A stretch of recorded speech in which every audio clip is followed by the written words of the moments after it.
How to size a residential solar system. When we're sizing out solar systems, the first thing we need to look at is how many kilowatt hours we need to offset. That will determine how many watts of energy we need to produce that many kilowatt hours in a year.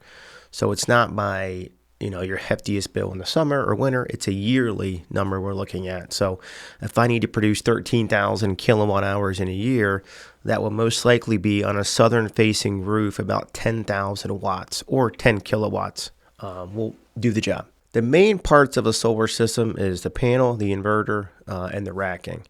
Normally when you're buying a solar system, you want to make sure you're going to get a quality panel, tier 1, a quality inverter, and a quality racking, because the racking obviously is holding everything.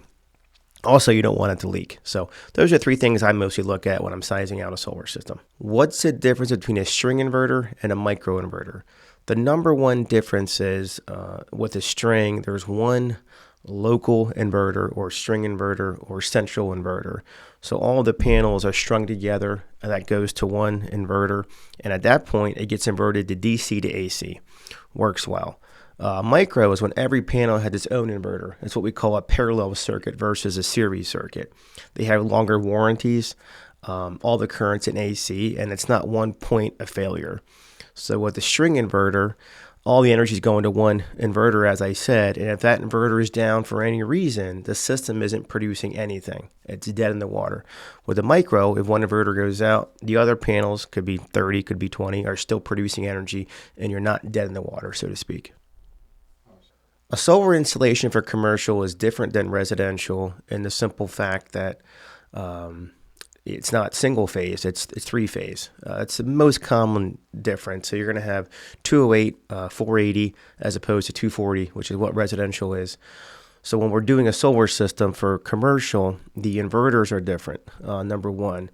The panels are slightly different as well because we call commercial grade panel. So you're going to get that 700 watt panel or 600 or 800 watt panel. They're not more efficient, they're just way bigger. So you got a 8 foot, long panel, which obviously takes up a fair amount of space. But if you're on a giant flat roof, you can space them out to obviously produce as much energy as you possibly can. What permits do solar projects need? First, we always need a permit and we need what's called interconnection. Interconnection is what utilities will call where we take the solar energy to their grid. So some states are different, some jurisdictions are different, but you always need a permit. Sometimes they're going to specify that as electrical permit and building permit. Mostly in Maryland, we run into that. So there's two permits in that regard, and then the interconnection. How does shading affect solar panels?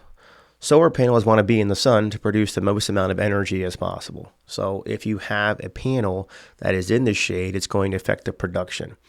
A lot of panels now will have bypass diodes. So if one section is shaded out, we can bypass that to not affect the total production.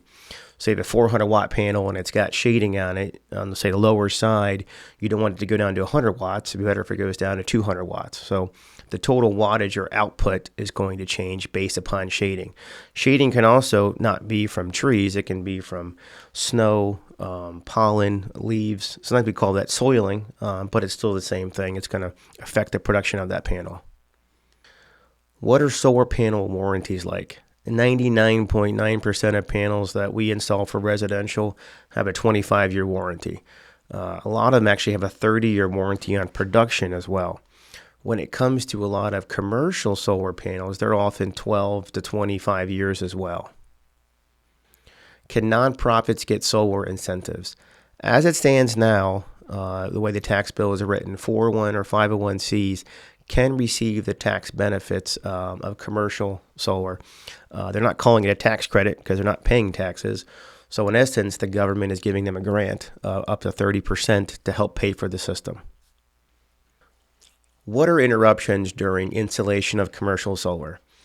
A lot of times with bigger systems, such as 300 kW up to a megawatt of solar, you have a lot of energy. So in order to do the interconnection, you often have to schedule a power outage from the utility company. So they will come, turn the power off to the building, allow us to take our energy, interconnect with the building's grid, and then turn that energy or turn the grid back on when we're done. So a lot of times we try to schedule these when the business is not very busy, like a weekend, or early in the morning or later in the evening, to help avoid any interruptions to the business. What will affect total cost for a solar system? I often get, Josh, can you give me a quote for the solar system? There's a lot more variables than just cost per house, right? So number one is going to be the size of the system. How many panels do we need? The second is going to be the quality of those products. Sometimes, just like anything else in life, right, you can get some cheaper quality products, but they won't last as long. So we want to make sure it's tier one panels, number one. Also, the inverter. String is less expensive than micro. So those two factors alone, three factors, if you factor in the size of the system, will affect the total overall cost of your solar system. The last thing is whether some homeowners want battery backup or not. Battery backup is not necessarily to help avoid costs from the utility company, but more so to help any backup when there's a power outage. So if you're adding battery to a system, that's going to obviously affect the total overall cost of the system and your payback periods.